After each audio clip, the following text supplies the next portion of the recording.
Bonsoir à tous, mesdames et messieurs. Bienvenue à la grande édition de l'information sur Equinox Télévision. Au menu de ce 20h, une trentaine de quartiers de Yaoundé et ses environs privés d'eau potable depuis ce vendredi. La CAMWater en charge de la distribution parle d'une coupure nécessaire à la jonction entre le nouveau réseau de Batienga et le réseau de la capitale. La coupure va durer jusqu'à dimanche prochain et rappelle les difficultés du gouvernement à étancher la soif des populations à Yaoundé. Dans certains quartiers généralement privés d'eau potable, l'annonce est accueillie avec une pince de colère. Reportage à suivre dans un instant. Un acte de provocation supplémentaire, réaction des syndicats après la suspension de solde de plusieurs enseignants dans la région du Nord. La décision est du gouverneur de la région, Jean Rabaté-Edi, évoque des manquements professionnels à l'encontre des concernés. Il s'agit des enseignants ayant suivi le mot d'ordre de grève du mouvement OTS. Les détails, c'est à suivre dans ce 20h.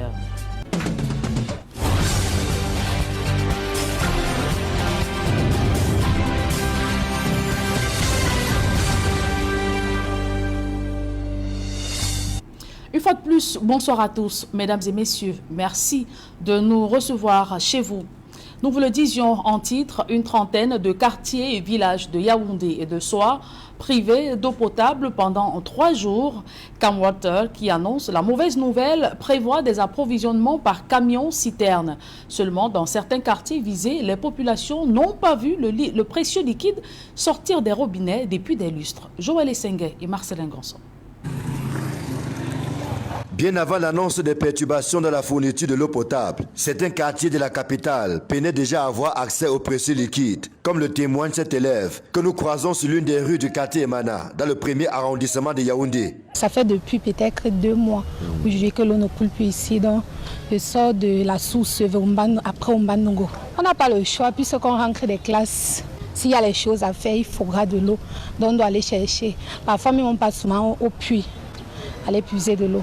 C'est juste une eau pour les travaux ménagers à la maison et tout. L'eau à boire, on n'a pas. C'est vraiment difficile pour nous ici au quartier. Ce sont au total 28 quartiers de Yaoundé et de Soa qui sont concernés par le communiqué publié par CAMWater. Du 3 au 5 novembre, les populations sont invitées à supporter les désagréments consécutifs à l'indisponibilité de l'eau potable. Normalement, ça vient toujours après 2 jours. Mais depuis 5 jours, on n'a pas de l'eau. Donc lorsqu'on a des difficultés à avoir de l'eau, on se rend dans des forages pour en chercher. Donc c'est 25 le bidon de 10 litres, 50 le seau de 20 litres. Selon CAMWater, les perturbations observées ce week-end sont dues aux travaux de raccordement du projet d'approvisionnement en eau potable de Yaoundé et de ses environs. Des travaux rendus à la 5e étape et qui se déroulent sur le site d'Etoudi. Avec une offre actuelle qui tutoie les 115 000 m3 pour une demande journalière estimée à 315 000 m3, le gouvernement croit dû confère qu'à la fin des travaux, Yaoundé et ses environs n'auront plus soif. Le projet devant fournir 300 000 m3 d'eau par jour, extensible à 400 000 m3. Mais les populations attendent de voir pour croire. Et dans le village Niala Sopom PK10, une procédure d'installation d'un chef de 3e degré passe mal pour les populations. Le sous-préfet est accusé d'avoir brûlé les étapes en prenant fait et cause pour l'un des candidats qu'il entend installer demain samedi 4 novembre. L'attitude de l'autorité administrative a provoqué le courroux des populations de ce quartier situé dans l'arrondissement de la 3e. Pierre Laverdier-Omban, Dani Warren 2. Les têtes de proue d'un mouvement de contestation contre l'installation d'un chef de quartier désigné de fait par l'autorité administrative ici. Ici à Sopom PK10, vraiment nous revendiquons qu'il y ait un vote pour notre chefferie. On doit élire un chef et non imposer un chef. Un mouvement de contestation qui prend sa source après une note de service du sous-préfet de l'arrondissement de Douala 3e relative à la désignation d'un chef de quartier sans faire allusion à une quelconque élection. C'est la goutte d'eau qui va déborder le vase. Nous voulons un chef qui a été élu par la population. Et c'est ce que nous décrions. Le sous-préfet est ici accusé d'avoir pris sur lui de désigner Benim Emmanuel Maudit comme chef de quartier de fait de Sopom PK10 Plateau. Une effraction de l'autorité administrative selon ces derniers. Nous accusons le sous-préfet de Douala 3e comme étant celui-là qui voudrait nous imposer un chef du quartier. Nous sommes à PK10 Sopom. Nous avons toujours eu à procéder par des élections transparentes et libres. Au jour d'aujourd'hui, on nous impose un chef du quartier. Un chef de quartier de fait, pour un quartier pourtant reconnu depuis avril 1994 comme un quartier du village Niala dans le canton Bassa. Le chef de village même est venu nous dire que calmez-vous, les choses vont changer. Mais notre grande surprise, un troisième larron qui n'était même pas compté,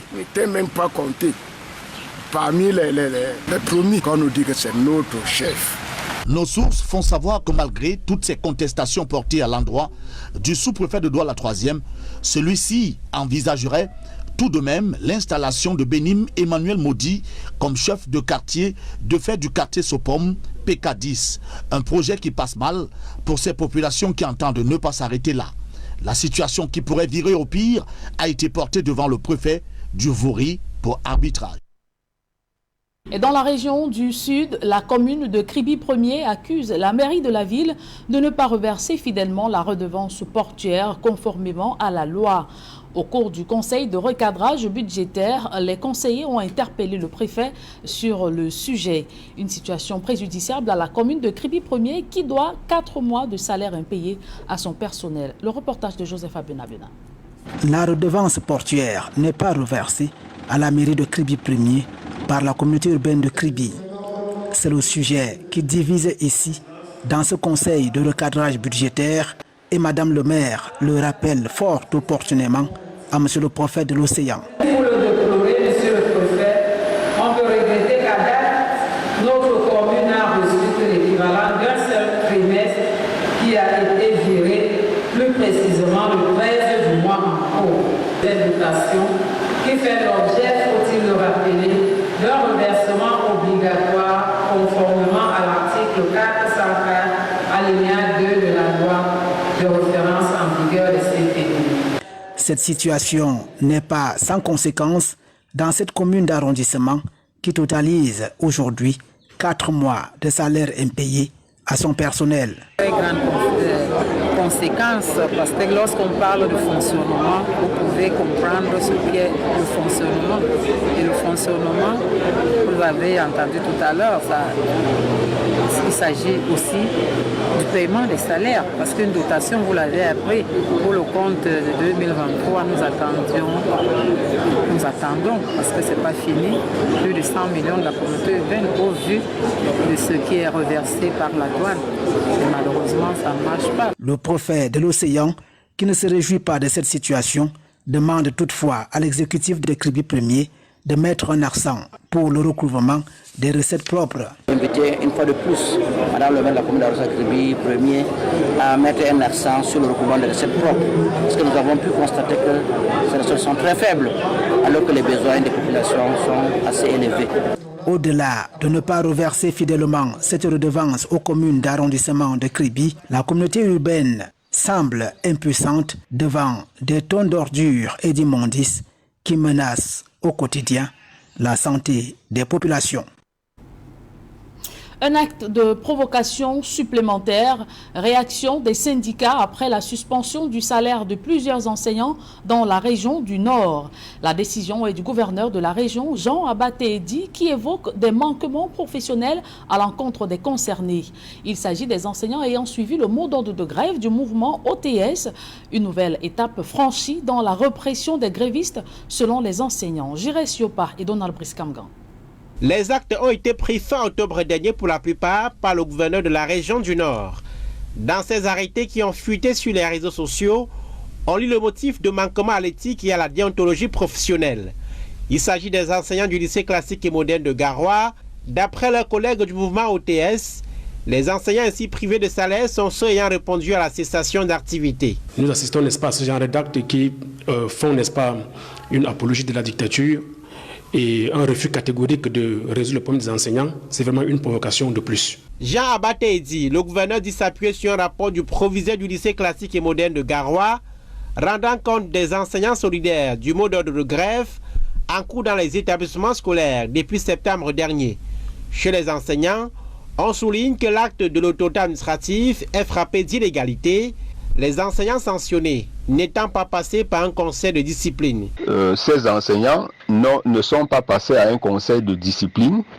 Il n'y a pas eu un dossier disciplinaire contre eux. Les enseignants sont en train de revendiquer l'application des instructions du président de la République. Quelle est la faute qu'ils ont commise en le faisant? Le principal adversaire à la réalisation des objectifs de ce mouvement, ce sont les administrateurs civils et nos collègues administrateurs scolaires, dont les proviseurs et chefs d'établissement. La suspension de salaire concernerait près d'une dizaine d'enseignants du lycée classique et moderne de Garoua. L'acte du gouverneur intervient alors que l'on est rendu au 3e mois de l'année scolaire. Les cours sont toujours fortement perturbés dans les établissements scolaires à raison de la cessation d'activité débutée en septembre dernier au Cameroun. La commune de Pendia a un nouveau maire, Charlie Olivier Lobet-Priso, du mouvement patriotique pour un Cameroun nouveau, vient d'être élu au cours de la session extraordinaire du conseil municipal pour remplacer René Monfort, son prédécesseur, destitué le 17 septembre dernier pour opacité dans la gestion des affaires de la mairie et absentéisme notoire. Les travaux qui visaient également l'élection du 4e adjoint se sont déroulés en présence du préfet du département du Mungo, Charlie Olivier Lobet-Priso, plus jeune conseiller municipal et architecte de formation, et le 3e maire élu à la tête de cette municipalité pour la mandature en cours. Le premier, Paul-Éric Kinguet, étant décédé en mars 2021. Ordre national des médecins du Cameroun, le ministre de la Santé publique convoque l'Assemblée générale extraordinaire élective le samedi 9 décembre prochain. Dans un communiqué rendu public ce jour, Manaouda Malachi indique que cette Assemblée générale, qui fait suite aux travaux entamés par le gouvernement en collaboration avec le Conseil sortant de l'Ordre des médecins du Cameroun et les 7 candidats déclarés à l'élection au poste de président du Conseil de l'Ordre, est ouverte aux 2883 médecins à jour de leur cotisation au 14 décembre 2022, dont la liste est rendue publique et consultable au ministère de la Santé publique. Nous y reviendrons dans nos prochaines éditions. Et toujours en santé, la couverture de la planification familiale se chiffre à 15%, plus de 2 décennies après sa mise en œuvre au Cameroun. Une situation qui tient à de nombreux blocages, dont l'approvisionnement ou encore les ressources humaines. Le gouvernement et ses partenaires qui ambitionnent de passer à 30% de taux de couverture multiplient les projets de mise en œuvre. Le reportage d'Élisée Bogba et Ben Christie. Après des décennies de mise en œuvre, la planification familiale n'est toujours pas à la portée de tous au Cameroun. Pour preuve, selon les chiffres du ministère de la Santé publique, l'accès des femmes aux contraceptifs reste limité. Nous sommes à 17,4 pour les femmes mariées et pour toutes les femmes au Cameroun, nous sommes en 19,5. Actuellement, nous sommes en 26,4 pour les besoins non satisfaits. À l'origine de cette situation se trouvent de nombreux blocages. Il y a beaucoup de ruptures de stock dans les hôpitaux. On a aussi les zones qui ne sont pas couvertes parce qu'on n'a pas assez de moyens. On n'a pas vraiment les prestataires en quantité et en qualité. Beaucoup de médicaments avant que ça arrive dans les différentes formations sanitaires. Soit c'est déjà la date de péremption est déjà proche, soit c'est même déjà périmé. Pour améliorer l'accès aux contraceptifs, le Cameroun et l'Agence des États-Unis pour le développement international préparent le lancement du projet Propel Health qui vise à améliorer la planification familiale au Cameroun. Le projet est là pour soutenir le MinSanté et nous permettre d'atteindre nos objectifs de pouvoir identifier des activités qu'il faut mettre en place pour déjà sensibiliser la population pour le changement de comportement. Selon le ministère de la Santé publique, ce projet devrait permettre de diminuer notamment la mortalité maternelle. La planification familiale permet de réduire la mortalité maternelle puisque ça permet à la femme d'espacer les accouchements, d'éviter même des grossesses indésirées. Le gouvernement entend d'ici 2030 faire passer de 15 à 30% le taux de couverture de la planification familiale au Cameroun. Hors de nos frontières, Paul Kagame lève les restrictions de voyage au Rwanda. Désormais, tout citoyen du continent désireux de s'y rendre n'aura plus besoin de visa. Cette mesure mise en œuvre classe le Rwanda 4e pays africain à supprimer les restrictions de voyage pour les Africains. Et en Ouganda, le gouvernement fustige l'annonce des États-Unis de le retirer de l'accord commercial de l'AGOA en raison de violations des droits humains. Et au 28e jour de guerre entre Israël et le Hamas, le puissant chef du du Hezbollah libanais prend la parole pour indiquer si oui ou non il entrera en guerre contre l'État d'Israël. La mouture internationale porte la signature de Josiane Gok et Jean-Paul Mboyo. Les Africains n'auront plus besoin de visa pour voyager au Rwanda. C'est l'essentiel de l'annonce du président rwandais Paul Kagame au 23e sommet du Conseil mondial du tourisme à Kigali. Cette fin de la restriction d'entrée légale au Rwanda vise à stimuler la libre circulation des personnes et le commerce à l'échelle du continent. Pour Paul Kagame, les Africains sont l'avenir du tourisme mondial. Une fois cette mesure mise en œuvre, le Rwanda deviendra le 4e pays africain à supprimer les restrictions de voyage pour les Africains. La liste comprend la Gambie, le Bénin et les Seychelles. Paul Kagame a du reste vanté le potentiel de l'Afrique en tant que destination touristique unifiée pour un continent dont 60% des touristes proviennent environ de l'extérieur, selon les données de la Commission économique des Nations Unies pour l'Afrique. En Ouganda, le gouvernement fustige l'annonce des États-Unis de retirer le pays de l'accord commercial de l'AGOA en raison des violations des droits humains. Selon les autorités ougandaises, cette décision nuirait à ses agriculteurs et petites entreprises. Washington a annoncé cette semaine qu'elle excluait à partir de janvier 2024 l'Ouganda de la liste des pays d'Afrique subsaharienne bénéficiaires du African Growth and Opportunity Act. Ce test datant de 2000 permet aux pays africains d'exporter de nombreux produits vers les États-Unis sans droit de douane. Ce traitement commercial préférentiel est toutefois soumis à une série de conditions en termes de pluralisme politique, de respect des droits humains et d'état de droit, ou encore de lutte contre la corruption. Dans le conflit Israël-Hamas, 4 écoles de l'ONU abritant des déplacés ont été touchées par des bombardements israéliens, notamment dans le camp de réfugiés de Jabalia, le plus grand de l'enclave palestinienne, bombardé à plusieurs reprises depuis mardi. Pour la première fois depuis le début du conflit, le puissant chef du Hezbollah libanais Hassan Nasrallah s'exprime ce vendredi. Il indiquera si oui ou non le Hezbollah entrera de plein pied dans le conflit. En page sport de ce journal, le pays organisateur a-t-il plus de chances que les autres de remporter la Coupe d'Afrique des Nations? Réponse certainement à partir du 13 janvier prochain en Côte d'Ivoire. Mais ce qui est sûr, c'est que même s'il parvient à se hisser en finale de la CAN, la victoire n'est pas du tout garantie pour le pays hôte. C'était notamment le cas en 1965, 1982 et 2000. Retour dans Chemin de Cannes ce soir sur les 3 finales à l'issue desquelles le pays hôte a mordu la poussière sur ses propres installations. C'est avec Aïssiré. Ce programme vous est offert par Razel. Live the moment. Du 12 au 21 novembre 1963, la Tunisie accueille la 5e édition de la Coupe d'Afrique des Nations. 6 pays répartis en 2 poules prennent part à la compétition. La poule A est composée de la Tunisie, du Sénégal et de l'Éthiopie. Dans la poule B, l'on retrouve le Ghana, la Côte d'Ivoire et le Congo Léopoldville. Au terme du premier tour, la Tunisie, première du groupe A, et le Ghana, premier du groupe B, sont qualifiés pour la finale programmée le 21 novembre 1965. La rencontre est âprement disputée. Odoy ouvre le score pour le Ghana à la 37e minute. 10 minutes après, Chetali égalise pour la Tunisie.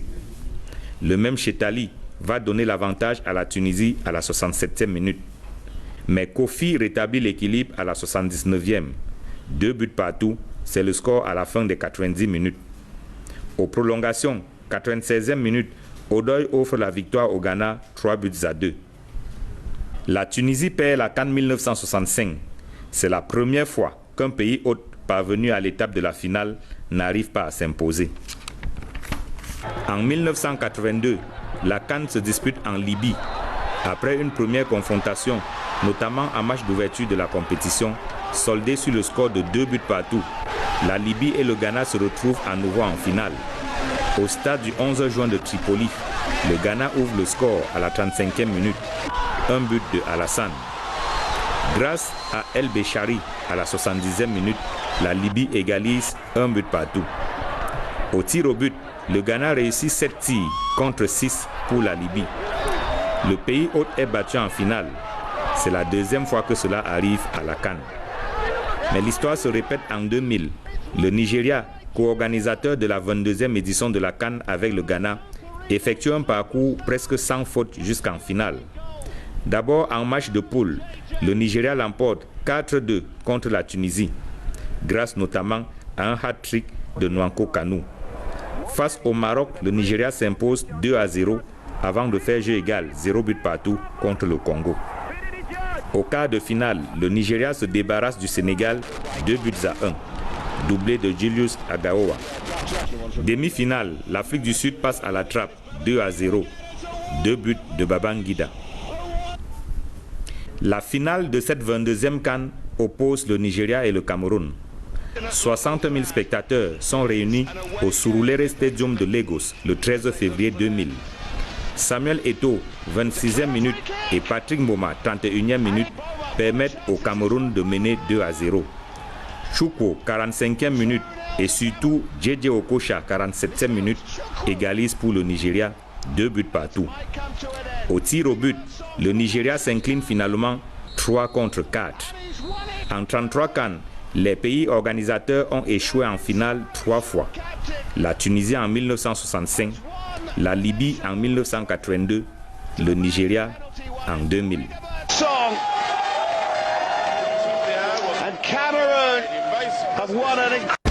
Ce programme vous a été présenté par Hazel. Live the moment. Des publi-reportages dans cette édition du 20h. Express Union se métamorphose.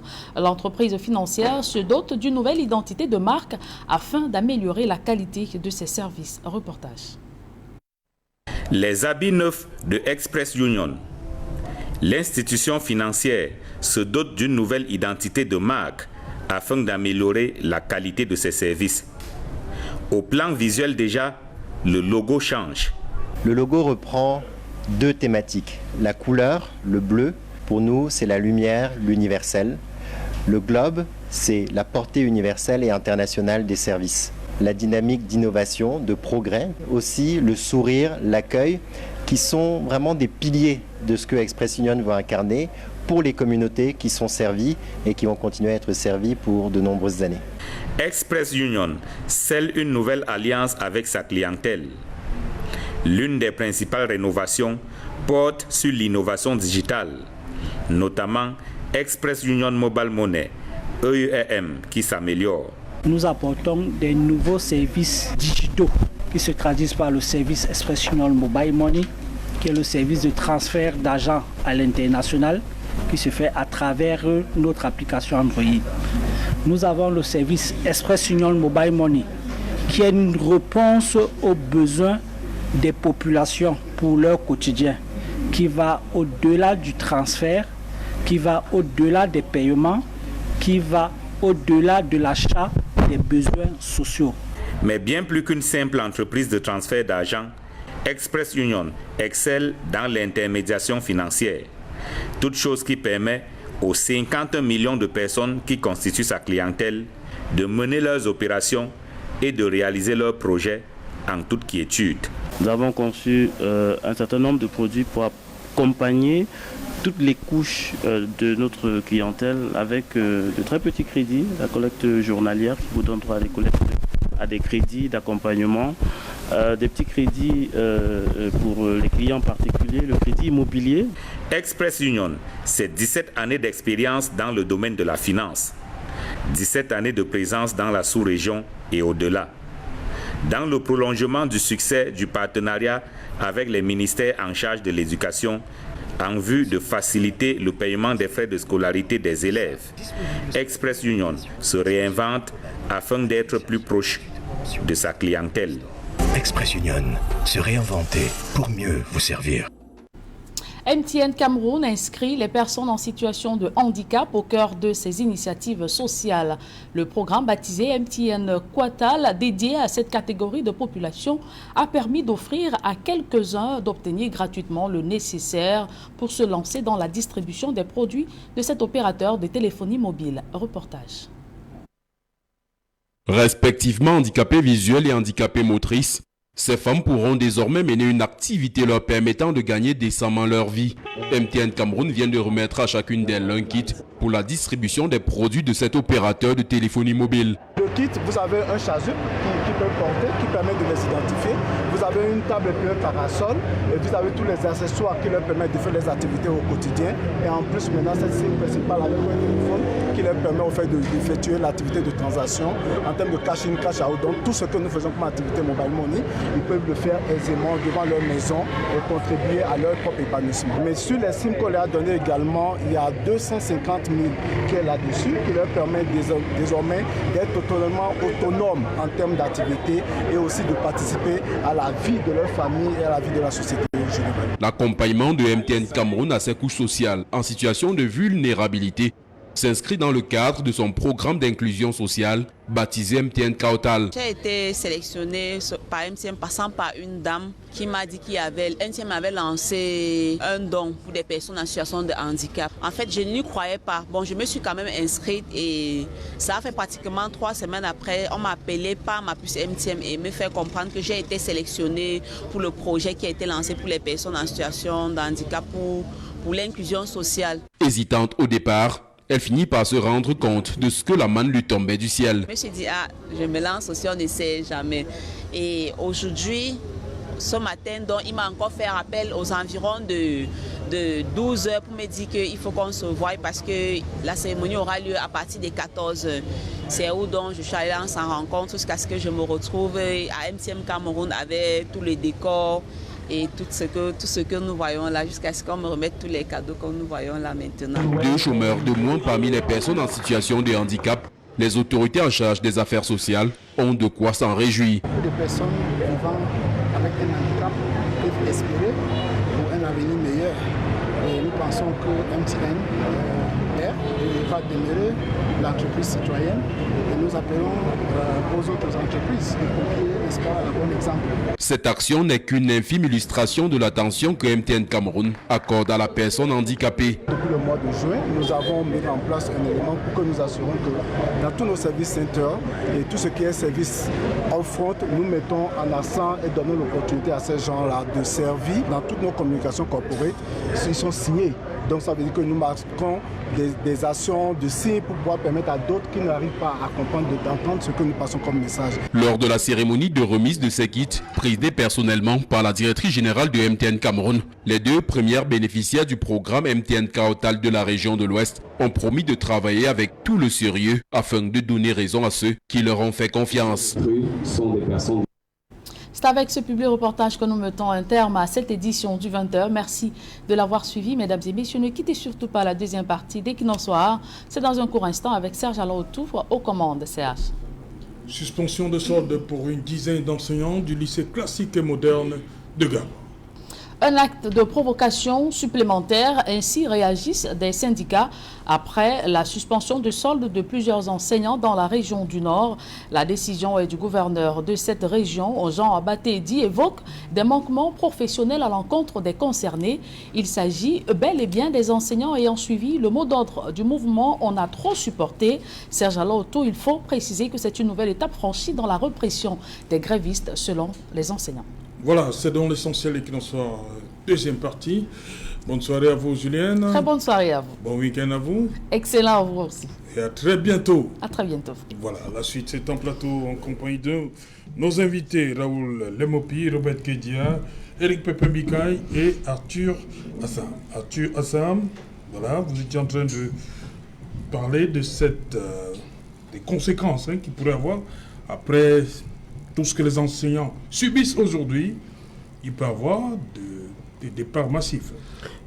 À n'en point douter, je crois que cela ne fait l'objet d'aucun doute qu'aujourd'hui, tout enseignant, alors tout jeune qui a embrassé la profession, dans l'espoir que dans un cours à venir, dans un avenir plus ou moins lointain, il pourra avoir, n'est-ce pas, raison, la fierté même d'avoir choisi ce corps, s'étant retrouvé dans la déconvenue. Je pense que la seule issue aujourd'hui est celle que nous constatons. C'est pas nous qui avons donné les chiffres. Encore que au début de la grève, le 4 septembre, nous avions déjà évoqué le chiffre de 1300 enseignants qui seraient sortis du pays uniquement pour l'année scolaire passée.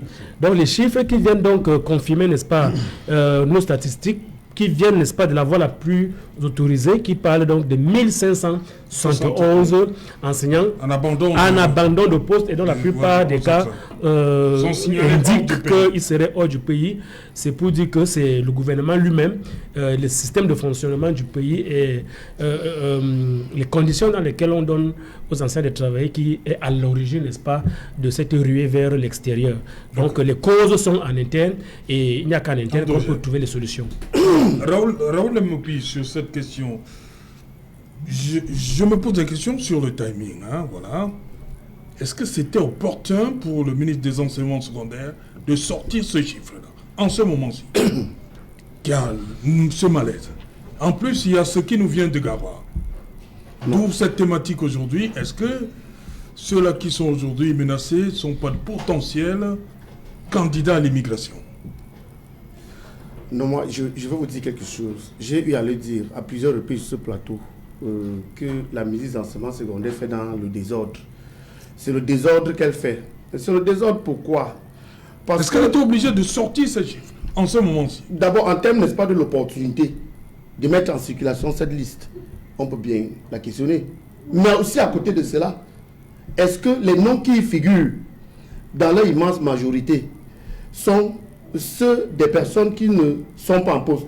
Vous savez ce qui se passe au CETI de Mombo? Le CETI de Mombo est à côté de nous. Plusieurs enseignants, ils sont 8, dont les noms figurent sur cette liste-là, qui sont en poste.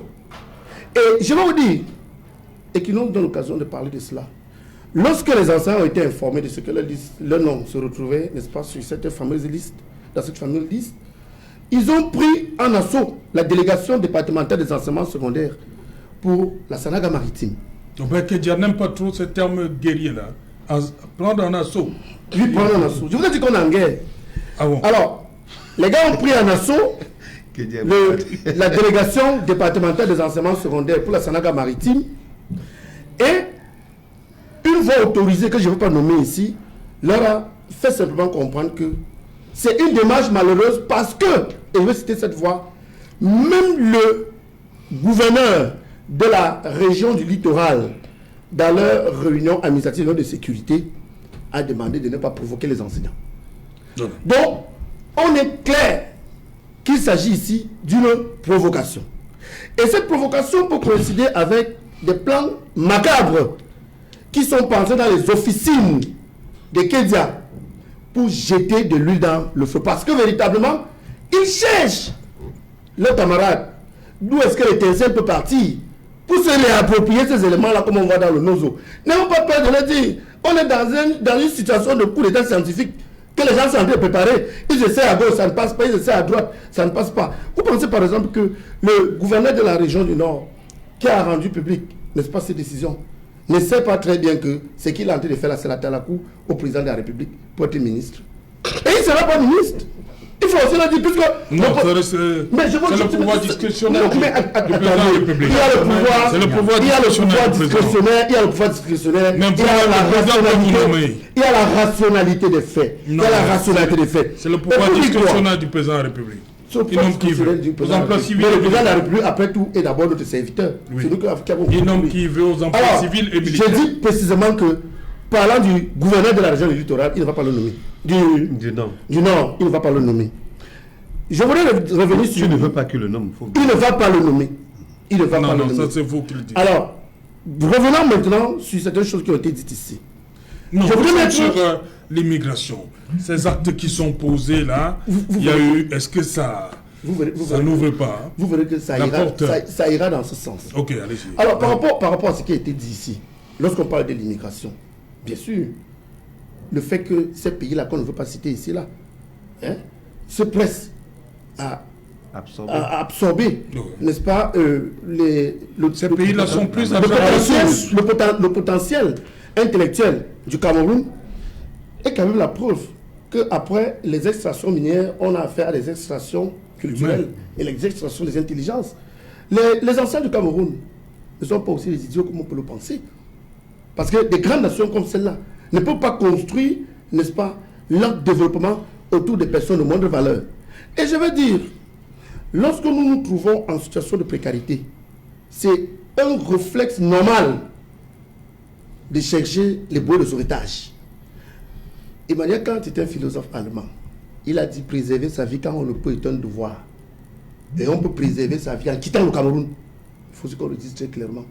Parce que quelqu'un a voulu nous faire croire sur le plateau que quand on travaille au Cameroun, on est patriote. Je veux quand même rappeler que pour cette année scolaire, je sais que comparaison n'est pas raison, en France, le président de la République de France, le président Macron, a relevé de 85 € le salaire du personnel enseignant, c'est-à-dire relativement 123 000 francs.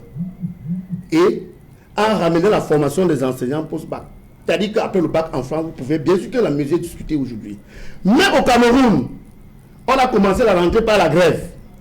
Les amis de Kedia sont en train de nous nourrir à la tasse et à la soupe du patriotisme. Un peu comme si quand vous allez au marché, vous vous placez devant une commerçante. On vous dit, ce kilo de poisson coûte 3 000 francs. Vous présentez la note qui déclare votre patriotisme qui a été signé par le président de la République. Le patriotisme ne paye pas les factures des gens. Il faut avoir le courage de le dire. Quand c'est bien ailleurs, il faut dire que c'est bien. Et pour vous qui avez l'habitude de voyager, voyez ce qui est bien ailleurs. Venez aussi implémenter cela ici. Qui vous dit que nous n'avons pas aussi besoin de cet argent-là dans nos salaires? Donc moi, je reste convaincu que les enseignants ne partent pas de gaieté de cœur. Ils sont purement et simplement chassés. Pour ceux qui ont décidé de faire du Cameroun le champ de patates. Okay. Robert Kedia. You see, my co-panelist will say what he wants to say. He sounds much more like a politician rather than an intellectual or a teacher. As she say it, those that are in Cameroon are patriotic citizens because they want to save their nation. My co-panelist here in front of me, when you see his watch worth hundreds of thousands. I don't think he lack money to go to Canada, but he's in Cameroon because he likes Cameroon. However, he's not happy. He's not happy with certain things that is happening in Cameroon. It's his right to reivindicate, to say, hey, the government, I am not satisfied with this. I want this to be done. And that's what he is doing. But I don't think he lacks money to go to Canada because he has the money, but he loves his nation. And there are some people that we all know we should not be hypocritic. There are some people that came to this our profession. Il a dit que ça fait 10 ans qu'il est. Yes, mais il ne sait pas. C'est pour ça que je suis en train de non, il a dit qu'il n'est pas satisfait. Il n'a peut-être pas bien suivi. Il n'est pas satisfait, oui. Mais il est au pays. Non, il n'est pas satisfait. Il a peur de faire 19 mois comme moi dans le métier. Il est encore au pays. Il est encore au pays. Il est en train de s'exprimer ce mécontentement. Il est encore au pays. Voilà, c'est mieux dit. Il aime son pays, il exprime ses mécontentements. Il est au pays, oui. Mais lui... J'ai eu moins de partis. Non, si vous voulez partir quand même, regarde le montre de plus de 100 000 que vous êtes en train de porter là-bas. Il fait que je continue. When you look at all this situation that we are talking about, we are teachers. We know that there are some people that came to the field because they just came to have matricle. And we know that there are teachers that love the profession. And those that love the profession are there and they are teaching. I'm not saying that the situation is not perfect. Non, je ne dis pas que non, tout se porte bien. C'est pas ce que je suis en train de dire. Mais il y a certains Camerounais qui aiment les pays. Qu'eux ont les moyens là pour voyager, mais ils ne veulent pas le faire parce qu'ils aiment les pays. Et tous les autres là même qui partent, ils vont toujours rentrer au Cameroun parce que le Cameroun nous appartient nous tous. Donc on doit se battre pour construire notre pays. Talking about what my co-panelist here was talking about that it was not the right time for Professor Nalova Lyonga to bring out this. That is even what is more frustrating to get this from a teacher. We teachers, we are complaining that money is not being paid. And we have 1,000 something teachers that have gone to the diaspora and their money is still passing. That they need to block their money and pay those that are there in the country so that they have good salary. But you see somebody that says he's a teacher with moral value, with moral decadence, who say it's not the right time to expose those that have traveled abroad and their salary is still passing. Is that really the moral value as teachers that will teach our compatriots that are in their home and they are watching at us? No, we should say things the way they are. It is true that in that list there are some mistakes of those that are there. That's why the minister says they have 14 days to come and present themselves. And we all know, anybody that is hypocrite, we know that people have gone out of the country. And it's our place for us to denounce them. Because we should not be patriotic citizens. We are in Cameroon, we are working. And somebody has gone to the diaspora. and he still collects salary. No, we are supposed to denounce them because those people that have gone out of the country, their salary is supposed to be cut. And that is what the government even can use to pay our debt as teachers, as we are asking to the government. So those are the things we should say. We should not say it's the wrong time. No. See, I am one of those that know that this strike really has had an impact. Are you people aware that the posting from students from ENS and SECT and the rest, it just came out today. They graduated last month, and not up to 1 month, they have their posting that have come out, and their documents have been managed in Minifropa. So you see that the government is doing... parce qu'il y a la grève. Pardon? C'est parce qu'il y a la grève. It's your opinion. But when something good is done, we should appreciate that. Okay. Ils font sous pression. Ils n'ont pas la volonté d'arranger la situation de l'enseignant. On a fait. Est-ce qu'on est dans un pays où on a amené le gouvernement, c'est pas la force. Non, il faut qu'on force le gouvernement à prendre des initiatives claires concernant les quelque chose de bien. Monsieur, on agit par force. On sort les 1500 ans. On dit on sort les... tu dois donner les raisons négatives que ça par rapport de la grève. C'est pas par rapport de la grève, monsieur. Il ne faut pas que tant que quelque chose du bien est fait, on doit donner les raisons pour le critiquer. Non, qu'on a fait quelque chose du bien parce qu'il y a du grève. Non, c'est pas ça. Quelque chose a été fait. Et on doit dire que bravo. Et on dit au ministre de continuer. Bravo. Ils ont été formés pour quoi? Pour être affectés, non? Est-ce qu'on a des festivals ça? Éric Pépin, sur le constat. Là, ils doivent être affectés normalement, ça n'a pas besoin d'être félicité. On sent un véritable malaise et cette envie de partir pour beaucoup. Comment faire pour arrêter la série, pour stopper cette série? Je pense que si le Cameroun avait été aux encablures de la Méditerranée, le pays se serait vidé. En dehors des enseignants? En dehors des enseignants. Parce qu'en réalité, la plupart des Camerounais... Même des gouvernants? Non, en dehors des gouvernants. Ah, bon. En réalité, la plupart des Camerounais ont cette propension à aller découvrir l'ailleurs. Peut-être c'est par snobisme ou peut-être c'est dans une logique du concept de la peau blanche qui, forcément, a mieux structuré son espace social. Mais de manière triviale, il y a un mal-être qui pousse naturellement les Camerounais à immigrer. Il ne faut pas oublier que la migration fait partie de l'évolution du monde. Point de race que d'être humain. La notion de race est aussi tributaire du fait que les hommes se sont déplacés d'un endroit à un autre à la recherche des meilleures conditions de vie. Je ne sais pas pourquoi l'enseignant devrait se soustraire de cette dynamique qui est humanitaire. Donc, pour moi, ce n'est pas une mauvaise chose si les enseignants du Cameroun partent vendre leurs services ailleurs, là où on peut mieux les rémunérer. Étant donné que nous sommes dans les dynamiques circulaires, c'est-à-dire les gens vont, ils reviennent. Ils vont chercher la richesse pour rentrer, investir sur les territoires. Maintenant, moi, je réagis sur les propos de Raoul tout à l'heure qui disait que la publication des listes des enseignants par la ministre Nalova était un désordre. Je souscris à cela parce qu'il ne faut pas oublier que le gouvernement camerounais a lancé depuis près de 5 ou 10 ans ou 6 ans maintenant un programme de comptage, d'identification des physiques, de digitalisation voilà. des procédures. Je pense que dans le procédé de ce travail, de ce projet, il n'a jamais été question de publier les noms de ceux-là qui étaient sortis du fichier des fonctionnaires. C'est la première fois. Voilà. Et or, à l'intérieur, on a une structure macro, donc on a une grande quantité de noms fictifs, plus ou moins, des personnes qui ne sont plus sur le territoire, qui n'ont pas été identifiées, mais ça n'a jamais été publié. Donc, si la ministre fait cette publication des 1571 enseignants, c'est justement pour passer notre message, parce que nous sommes en politique. Tout acte posé en milieu public doit être interprété sur le prisme d'une politique, d'un message qu'on envoie forcément soit à l'employeur, le président de la République, soit aux nombreux revendicateurs que sont les enseignants. Autre chose, et je souscris à ce que Raoul disait, sur cette liste, j'ai 2 de mes collègues avec qui j'ai enseigné qui ne sont pas là. Il y a une qui s'est installée au Dakota du Sud, il y a plus de 7 ans, son nom ne figure pas. Il y a un qui s'est installé en France il y a moins de 2 ans, son nom n'y est pas. Ça veut dire que, quel que soit le cas, c'est un travail qui n'est pas rationnel. Il a été fait à la va-vite pour servir forcément les intérêts, comme je disais tout à l'heure, des officines, des lobbies de pression. Donc, il faut Raoul lui dit qu'il y a des gens qui sont là, au Cameroun, mais dont les noms figurent. Comme il y en a qui sont partis et qui ne sont pas dans cette liste. Oui. Moi, je cite 2 personnes avec qui j'ai travaillé, qui ne sont pas sur cette liste, mais dont les soldes ont été suspendus. Parce qu'il faut le préciser. Donc maintenant, quelle est l'information qu'on veut faire passer? C'est-à-dire il y a des gens qui sont sortis du pays, mais leurs noms ne sont pas sur cette liste-là. Et d'autres qui sont en poste et qui se retrouvent à l'intérieur. C'est un travail d'amateur. Certains sont en pousserie. On demande de venir avec les documents à Yaoundé, alors qu'il y a la délégation régionale d'enseignement secondaire à l'extrême nord. Voilà. On n'a pas dit que tout le monde dans ce liste a sorti du pays. On connaît qu'il y a certains pays. On a dit que vous avez 14 jours de venir nous présenter. On a donné 14 jours.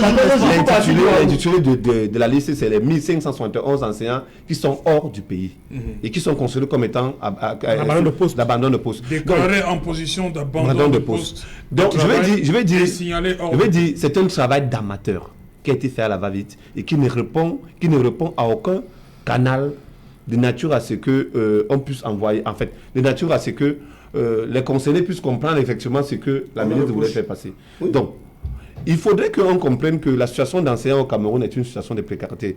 Tu l'as dit tout à l'heure, je ne me fais pas passer comme celui qui ne défend pas leur mouvement, bien non. Nous sommes dans une situation précaire. Déjà, les enseignants se plaignent sur plusieurs aspects, les conditions de travail et la qualité des programmes qu'ils les ont proposés. Pour la plupart, nous sommes dans des programmes qui ne correspondent pas à la réalité sociologique et à l'évolution de notre environnement. Là, peut-être, ça ne revient pas parce qu'on reste sur les conditions salariales, sur la prise en charge, ainsi de suite. Mais on peut également faire des grandes émissions sur le contenu des programmes. Qu'est-ce que nous enseignons à nos enfants? Est-ce qu'ils comprennent là où on veut les mener? Mais c'est également la responsabilité du gouvernement parce qu'il ne faut pas qu'on reste cantonné seulement sur l'argent, étant donné que ce qui fait même l'outil de l'enseignant n'est pas remis en jour. Les enseignants n'ont jamais été associés dans le cadre de la conception des programmes qui répondent aux besoins de développement, comme ça se fait dans la plupart des pays en développement. On nous a placardé le système APC, qui est une pâle copie.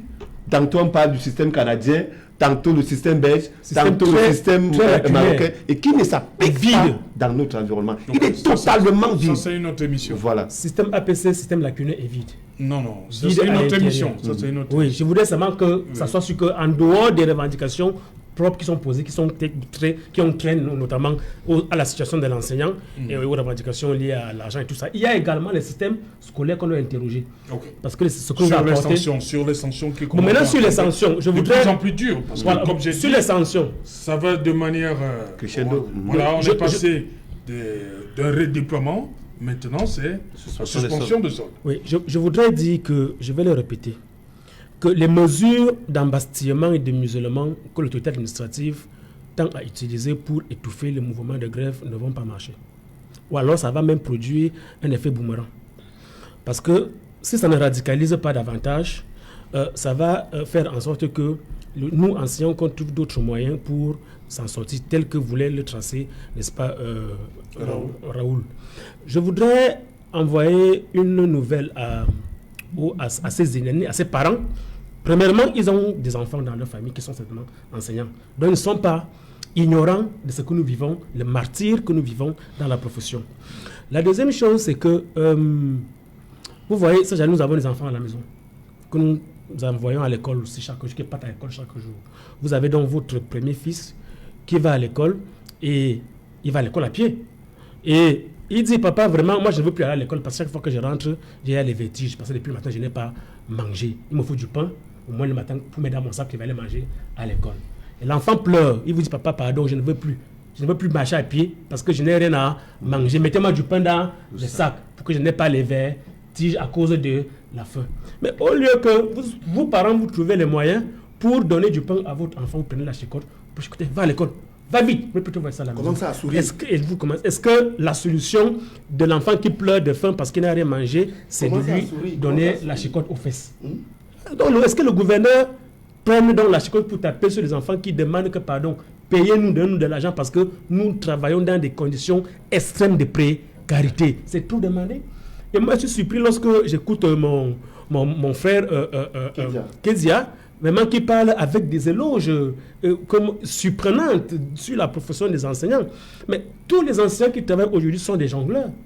S'ils ne font pas la moto, ils font les champs, ils font le taxi, ils font les photocopies dans les campus. Ils sont conducteurs de Yango. C'est ce qu'ils font. Et c'est pour ça qu'il est surpris que je porte même une montre, parce que c'est la preuve que nous sommes dans une situation d'une extrême pauvreté. Parce que s'il avait été ici en face d'un jeune douanier de son âge, ou je ne sais pas moi de quelqu'un d'autre, il n'allait pas être surpris que le douanier porte ne serait-ce qu'une petite montre. Vous voyez donc jusqu'où on a ramené l'enseignant. Donc nous avons donc le devoir, nous, de continuer à nous battre pour redonner, n'est-ce pas, les lettres de noblesse à la profession telle que le président de la République l'a toujours prescrit. Oui, Raoul, on sort rapidement. Alors, justement, pour se battre, chers camarades, je parle donc à tous les enseignants. On doit se mobiliser parce qu'on est en guerre. On doit mettre sur pied. Arrête la fête du guerre. On doit mettre sur pied. Il faut respecter ça. On doit. Laissez-moi dire la vérité à tous les enseignants qui m'écoutent. Maintenant, nous avons besoin de solutions. On a coupé les vivres à nos camarades. On doit mettre sur pied un fonds de résistance pour donner à manger à nos camarades, pour leur permettre de se loger, d'envoyer leurs enfants à l'école et de se soigner. Je peux vous assurer, nous sommes 90 000. On peut commettre, n'est-ce pas, un cabinet pour faire ce travail. Dans ce fonds, si chaque enseignant ne mettait que 1000 francs, ça fait 90 millions chaque année. Je peux vous assurer que si nous avons 90 millions dans la cagnotte, mettons même 50, un administratif, avant de s'asseoir chez lui, peut-être en sirotant du bon vin, avant de signer un papier, va se rappeler que s'il prend l'engagement de demander la suspension de solde d'un enseignant, il ne va travailler qu'à raviver la flamme. La flamme ne doit pas s'éteindre. Les enseignants doivent se surpasser 1000 francs, 2000, 3000. Je pense que le débat est ouvert. Et dans les différents forats, on doit essayer, n'est-ce pas, de discuter de cette question-là. Parce que quand il n'y a pas les moyens, les gens sont tentés à autre chose. Voilà le message que je voulais porter aujourd'hui. Cameroon belongs to us and we are the one to construct Cameroon. It is true that those powerful countries will give opportunity for many people. We'll be saying that teachers are going out of Cameroon, but we've seen it in Zimbabwe where nurses were being taken out of their country until a law was put in place to block nurses from being taken. Those superpowers, they always come to do some brain drain.